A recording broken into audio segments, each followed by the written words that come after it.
Sir में से डूब मरो चमचे, तुम जैसे लोग चमचे जो है ना, सर में से डूब मरो। पूरी बात तो सुनो कि चतराई का कोई लेवल नहीं है आप लोग का।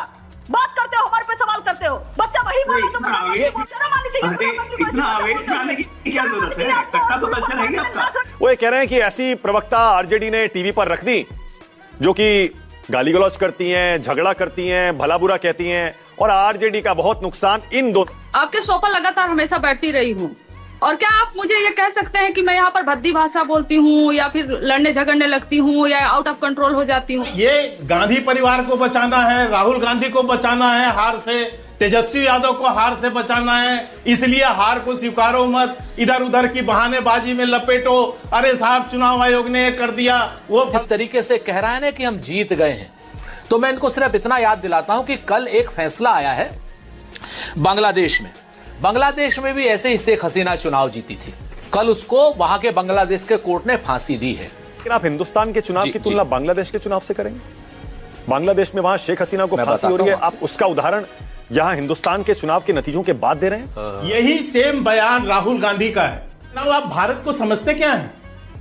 आपके लिए बांग्लादेश आदर्श हो सकता है, कोई माई का लाल अरे हमारे लिए अंदर भारत आदर्श इस तरह के हालात का लाल भारत को नहीं देख सकता। ये और आपसे बड़ा राष्ट्रवादी हूं के शर्मा और भारतीय जनता इटली में भी जगह नहीं मिलेगी सुरेंद्र राजपूत। इस तरह की मानसिकता को उखाड़ के फेंक देंगे, समझ गए? आज के बाद राष्ट्र विरोधी बातें मत करना भारत के अंदर।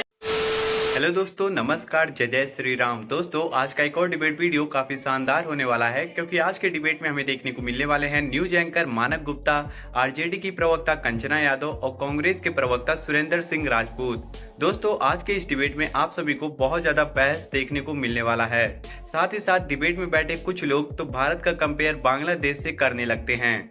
फिर उसके बाद बीजेपी के प्रवक्ता ने और मानक गुप्ता ने इन लोगों को डिबेट में इस तरह से धोया है और इस तरह से बेइज्जत किया है कि आप लोगों को वीडियो देखकर आनंद आ जाएगा। तो आज के इस डिबेट में आप लोग शुरू से लेकर अंत तक बने रहिएगा, पूरे वीडियो का आनंद लीजिएगा, तभी आप सभी को यह पूरा डिबेट समझ में आएगा। और हाँ दोस्तों, अगर आप सभी को यह डिबेट थोड़ा सा भी अच्छा लगेगा तो वीडियो को लाइक और चैनल को हमारे सब्सक्राइब जरूर करिएगा। आइए आज की इस शानदार डिबेट को स्टार्ट करके देखते हैं। चलो भाई देखो अब मैं क्या करता हूं। कंचना, बहुत सारे लोग सोशल मीडिया पर और बल्कि टीवी पर भी आपको जिम्मेदार बता रहे हैं, आपको और आपकी दूसरी प्रवक्ता प्रियंका भारती को। वो ये कह रहे हैं कि ऐसी प्रवक्ता आरजेडी ने टीवी पर रख दी जो कि गाली गलौज करती हैं, झगड़ा करती हैं, भला बुरा कहती हैं और आरजेडी का बहुत नुकसान इन दोनों ने। अच्छा, अनुप्रिया भी इसी पर शायद कुछ कहना चाह रही है, बोलिए अनुप्रिया। मैं कंचना जी के बोलने के पहले एक बात कह दूं, क्योंकि देखिए मैं भी एक महिला हूं और मैं भी जानती हूं कि किस तरह से संघर्ष करके हम लोग यहाँ पहुंचे राजनीतिक में। तो मैं जो भी लोग सुन रहे हैं मैं कहूंगी कि ये गलत है। आप इस तरह से किसी एक प्रवक्ताओं पे आप टीका टिप्पणी करके उन पे ठिकरा। बहुत बढ़िया अनुप्रिया, और मुझे लगता है कि महिला, मैं फिर कह रही हूँ, नीतीश कुमार जी ने जिस तरह का एक बिहार में संरचना तय की कि डिसाइडिंग वोटर के रूप में महिला है, महिलाओं के लिए राजनीतिक बहुत अपने आप में एक संघर्ष के विषय। ठीक है, बहुत बढ़िया अनुप्रिया, नहीं बोलना चाहिए, जवाब कंचना बोलिए, ये मेरा मानना है। ठीक है कंचना बोलिए। बहुत बहुत शुक्रिया आपको अनुप्रिया जी, मुझे मालूम है कि आपका स्टैंड क्या है, पहले से ही मालूम था, आज भी मालूम है, इसके लिए बहुत बहुत धन्यवाद आपको। लेकिन मानक जी, मैं आपके शो पर लगातार हमेशा बैठती रही हूँ, और क्या आप मुझे ये कह सकते हैं कि मैं यहाँ पर भद्दी भाषा बोलती हूँ या फिर लड़ने झगड़ने लगती हूँ या आउट ऑफ कंट्रोल हो जाती हूँ? दरअसल समस्या कहाँ पर है? 10-20 सालों, खासकर 10 सालों में टीवी डिबेट्स को एक दंगल की तरह बना दिया गया है, जहां पर चीखने चिल्लाने, बीच में अगर दो प्रवक्ता अपोजिशन के और सत्ता पक्ष के लड़े नहीं तब तक टीआरपी मिलती नहीं। और ऐसे टीवी स्पेस में हमें अपनी बातों को कहना पड़ता है, और जो हमें ऐसे टीवी स्पेस में अपने बातों को कहना पड़ता है तो हमें उन्हीं के लहजे को इस्तेमाल करना पड़ता है जिस लहजे में वो हमसे सवाल कर रहे होते हैं और जिस लहजे में वो हमसे एक्सपेक्ट कर रहे होते हैं।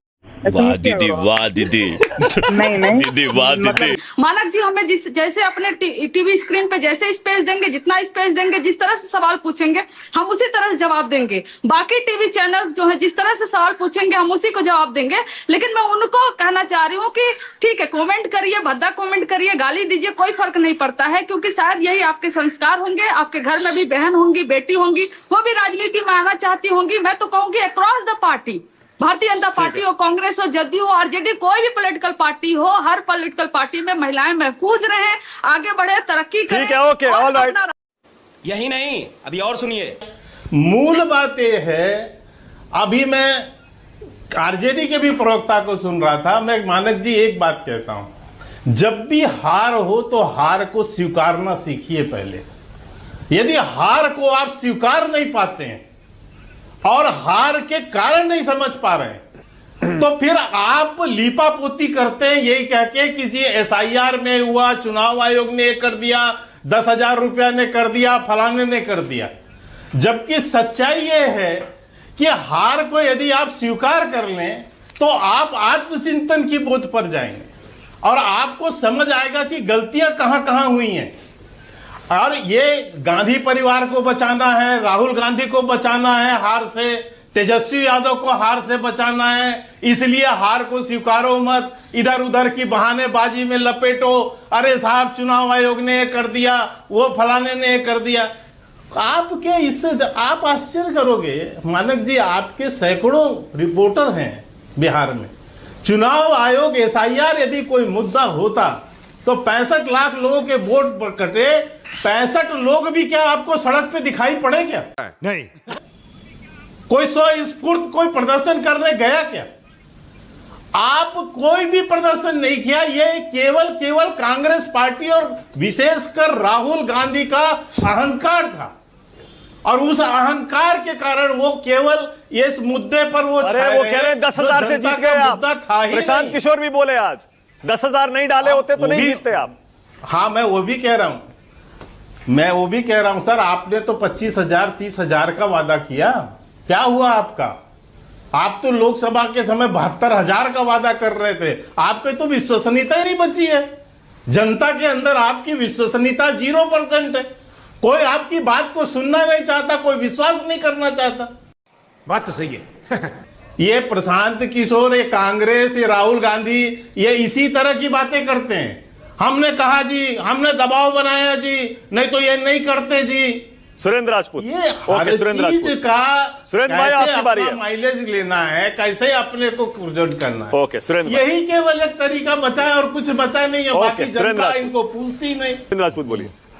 ये अभिमान है। मैं आपको दो चीजें बताता हूं। एक पहली बात तो मैं सीरियस नोट पे बताता हूं, जिस तरीके से भारतीय जनता पार्टी के लोग, जनता दल यूनाइटेड के लोग और इनका पूरा का पूरा, जनता दल यूनाइटेड को मैं नहीं कहूंगा लेकिन हाँ भारतीय जनता पार्टी के लोग और इनका पूरा इकोसिस्टम जिस तरीके से कह रहा है ना कि हम जीत गए हैं,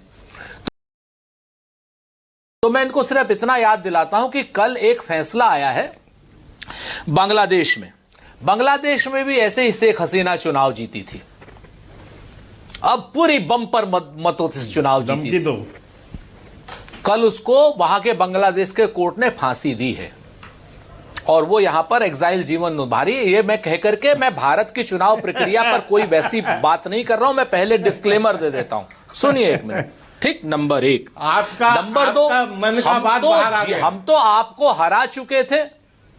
हम तो हरा चुके हैं आपको के शर्मा जी, आप हार चुके हैं, लेकिन बीच में चुनाव आयोग आ गया, क्या करें हम? सुरेंद्र भाई एक सेकंड, आड़ में मुख्य मुद्दों जी मेरी आपको एक छोटी सी सलाह है। जी बताइए। छोटी सी। अभी बिहार में इतना बड़ा चुनाव संपन्न हुआ है, आपको कुछ उसकी प्रक्रियाओं से असहमति हो सकती है, एसआईआर से असहमति हो सकती है, कुछ नाम कटने से जोड़ने से हो सकती है, तमाम बातें। वोट चोरी के आरोप लगा रहे हैं, उसमें भी कोई दिक्कत नहीं है, लोकतंत्र आपको वो अधिकार देता है जी। लेकिन आप हिंदुस्तान के चुनाव की तुलना बांग्लादेश के चुनाव से करेंगे। बांग्लादेश में वहां शेख हसीना को फांसी हो रही है, आप उसका उदाहरण यहां हिंदुस्तान के चुनाव के नतीजों के बाद दे रहे हैं। कैसी बात कर रहे हैं सुरेंद्र भाई? आपसे ऐसी उम्मीद मैं नहीं कर रहा था सुरेंद्र भाई। मैं बताता हूं आपसे एक मिनट मानक भाई, सीरियस बात की है तो जवाब भी सीरियस लो। बहुत ज्यादा अल्ट्रा राष्ट्रवादी जितने आप हैं उतना मैं हूं और उतना ही पूरा देश है। के शर्मा भी बैठे हुए, सब लोग बैठे हुए हैं।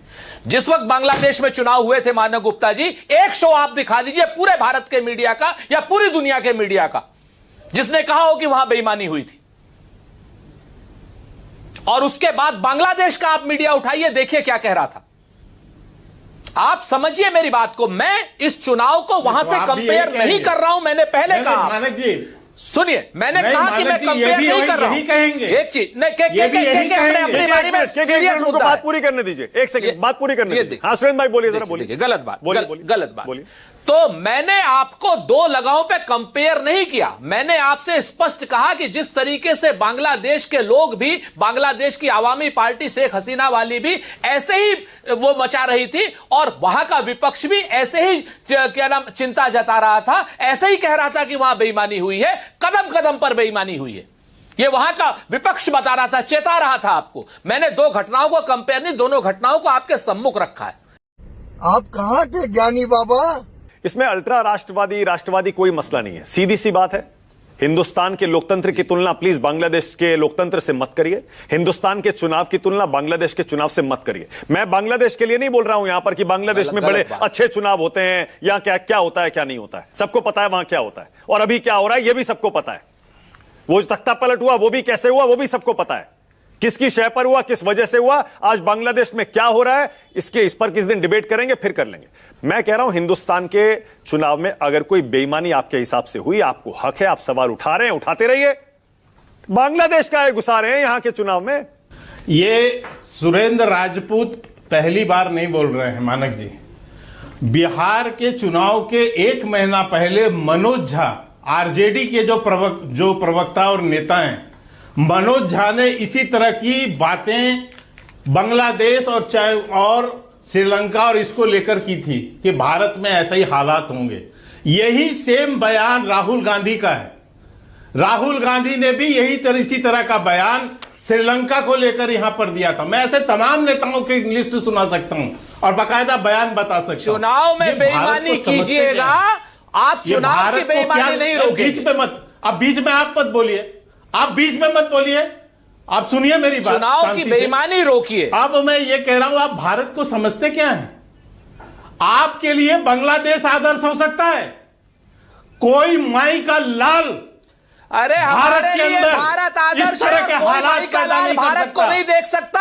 और आपसे बड़ा राष्ट्रवादी हूं के शर्मा, और भारतीय जनता इटली में भी जगह नहीं मिलेगी सुरेंद्र राजपूत। पार्टी तो अंग्रेजों की जगह नहीं मिलेगी, अंग्रेजों की चाटुकार रही है। इटली में भी जगह नहीं मिलेगी तुम्हें। लड़ाई लड़ी है, उखाड़ के फेंक देंगे। चाटुकारिता कर रहे थे अंग्रेजों, इस तरह की मानसिकता को उखाड़ के फेंक देंगे, समझ गए? हो जाएंगे।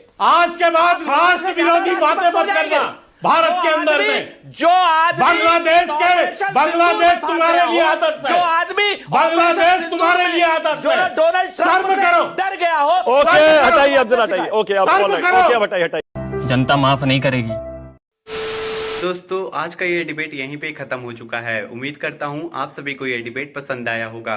वीडियो के बारे में और कंचना यादव के बारे में और सुरेंद्र सिंह राजपूत के बारे में आप सभी का क्या राय है, आप लोग अपनी राय वीडियो के कमेंट बॉक्स में हमें जरूर बताइएगा। और हाँ दोस्तों, अगर आप सभी को ये डिबेट थोड़ा सा भी अच्छा लगा है तो आप लोग वीडियो को लाइक कर दीजिए और चैनल को हमारे सब्सक्राइब कर लीजिए, क्योंकि आप लोग वीडियो पूरा देख लेते हो और चैनल को हमारे सब्सक्राइब नहीं करते हो, जिससे हमें बहुत ज़्यादा बुरा लगता है। तो उम्मीद करता हूँ आप लोग चैनल को हमारे जरूर सब्सक्राइब करेंगे। आप लोगों से हम जल्दी मुलाकात करेंगे एक और धमाकेदार डिबेट के साथ। तब तक के लिए आप लोग अपना और अपने प्यारे परिवार का ध्यान रखिएगा। जय हिंद, जय भारत, वंदे मातरम, जय जय सीताराम।